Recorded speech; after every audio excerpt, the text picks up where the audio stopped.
اب سے 550 سال پہلے کی بات ہے۔ ایک شخص نے ساری دنیا کو فتح کرنے کا بیڑا اٹھایا اور اس حقیقت سے انکار ممکن نہیں کہ اس نے جس طرف رخ کیا فتح و سفر کے آگے بڑھ کر اس کے قدم چومے۔ اس کا نام تھا تیمور۔ وسطی ایشیا سے اٹھا یہ وہی سرزمین ہے جس نے دنیا کے مشہور ترین فاتح پیدا کیے ہیں۔ اس شخص کا کل اثاثہ چند مویشی تھے اور تھوڑی سی اراضی، اور اس کا خاندان بھی کچھ ایسا عالی مرتبہ نہ تھا، مگر اس کم مائیگی کے باوجود اس نے اپنے ہیبت خیز فتوحات سے دنیا میں تہلکہ مچا دیا، اور اس کی لرزہ خیز الغاروں نے دنیا سے منوا لیا کہ وہ تاریخ عالم کے عظیم ترین فاتحین میں سے ایک ہے۔ سکندر اعظم ایک بادشاہ کا بیٹا تھا۔ اس کے فتوحات کا انحصار اس فوج پر تھا جو اسے اپنے باپ سے ورثے میں ملی تھی۔ چنگیز خان ایک سردار قبیلے کا فرزند تھا۔ اس کے ساتھ منگولوں کے ٹڈی دل قبائل تھے۔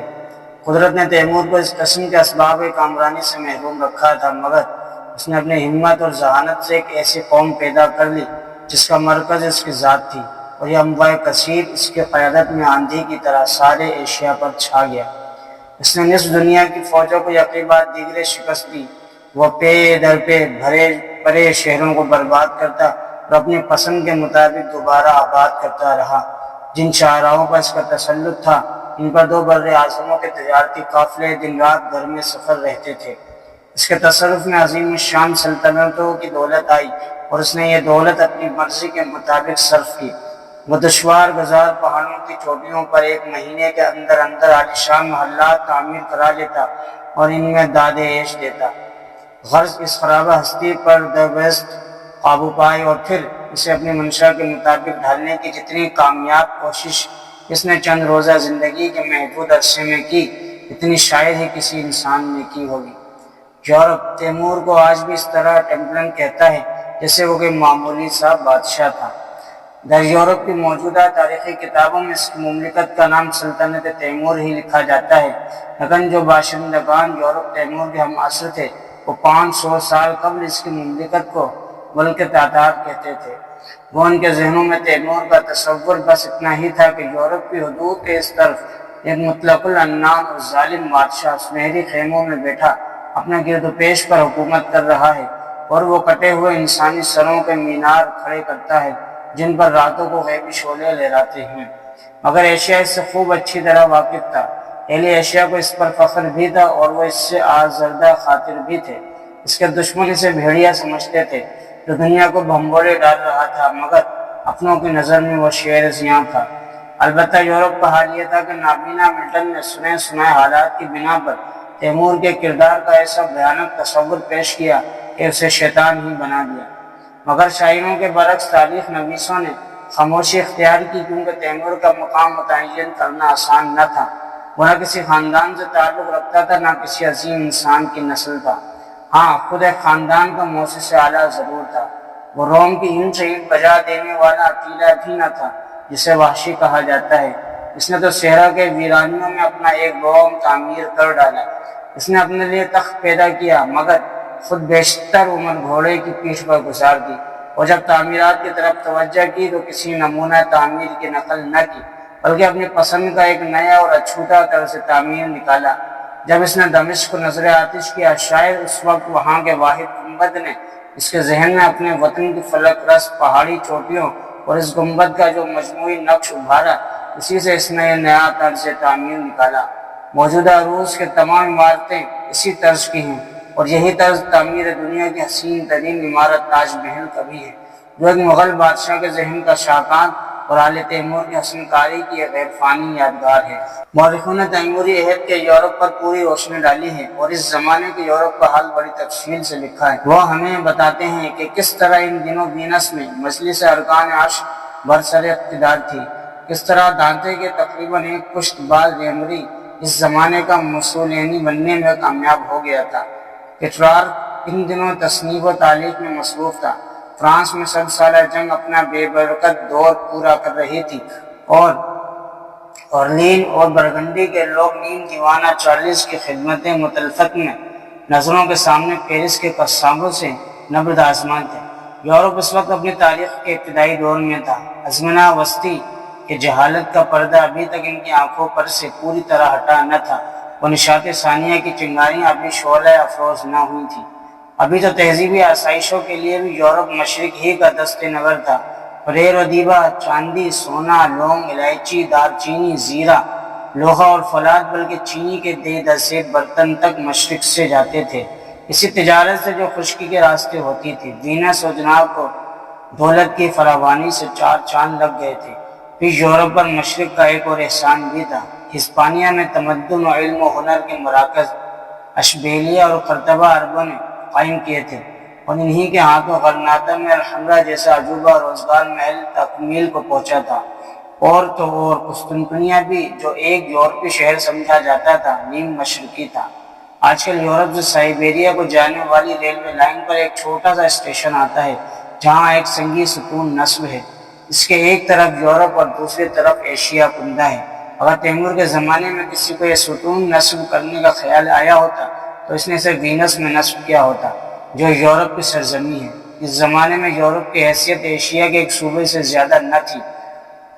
ایک صوبہ بھی ایسا جس میں چند چھوٹے چھوٹے زمینداروں اور جاگیرداروں کی حکومت تھی، اور جہاں کے شہر قصبوں سے بھی کمتر تھے، جن کے بدنصیب باشندے ٹوٹے پھوٹے جھونپڑوں میں روتے پیٹتے زندگیاں بسر کیا کرتے تھے۔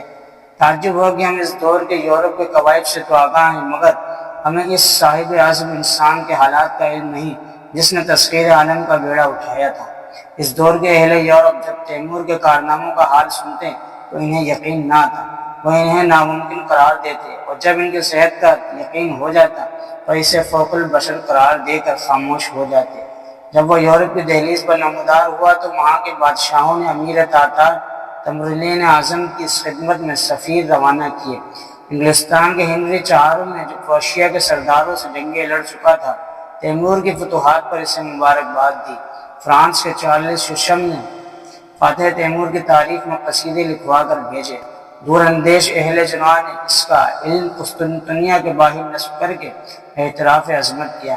شہنشاہ یونان مینول نے اس سے امداد کی درخواست کی، اور ڈان ہنری سوم بفضل خدا بادشاہ کسٹالیا اسپین نے تیمور کے دربار میں اپنے ایک نوکر سردار روئے گونزالس کلاوینو کو سفیر بنا کر بھیجا، جو تیمور کی بارگاہ میں باریابی کے لیے سمرقند تک گیا، اور جس نے واپسی پر یورپ کو بتایا کہ تیمور کون ہے۔ اس نے اپنے تذکرے میں لکھا، بادشاہ سمرقند تیمور جب مغلوں کی تمام سرزمین فتح کر چکا تو اس نے سرزمین آفتاب خراسان کی طرف جو ایک وسیع مملکت ہے توجہ کی اور اسے بھی سر کیا۔ پھر ملک خوارزم کو بھی زیر کیا اور پورے ایران اور مازندران کو فتح کیا، جن میں تبریز اور سلطانیہ بھی شامل ہیں۔ اس نے ارض حریر اور ارض ابواق کو بھی فتح کر کے رکھ دیا، اور آرمینیا، کوچک، ارض روم اور کردستان پر قبضہ کیا۔ جب وہ شہنشاہ ہندوستان کو شکست دے کر اس کے وسیع مملکت پر قابض ہو چکا اور اس نے دمشق کو برباد کرنے کے بعد حلب اور بابل اور بغداد جیسے شہروں کو بھی فتح کر لیا، تو بہت سے دیگر ممالک کو فتح کرنے اور بہت سی جنگوں میں کامیاب ہونے کے بعد بازید کے مقابلے پر آیا، جو دنیا کے عظیم ترین بادشاہوں میں سے تھا، اور اس سے جنگ کر کے اسے بھی شکست دی اور قیدی بنا لیا۔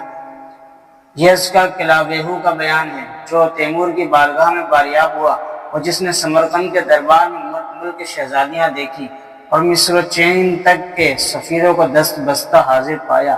خود اسے بھی ایک فرنگی سفیر کی حیثیت ہی سے بازیابی نصیب ہوئی تھی، اور اس کے ساتھ مشفقانہ سلوک میں اس خیال سے روا رکھا گیا تھا کہ سمندر میں چھوٹی مچھلیوں کے لیے بھی جگہ ہوتی ہے۔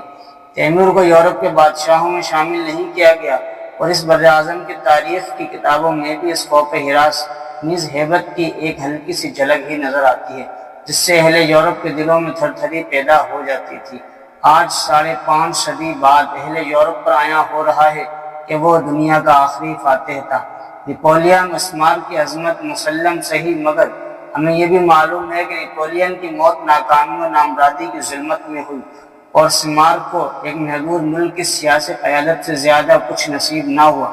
اس کے برعکس تیمور نے ایک وسیع سلطنت بنائی، جتنی جنگیں لڑیں ان میں فتح مند ہوا، اور جو آخری سلطنت تسخیر ہونے سے رہ گئی تھی اسے زیر کرنے کی غرض سے سفر کے دوران میں داعی اجل کو لبیک کہا۔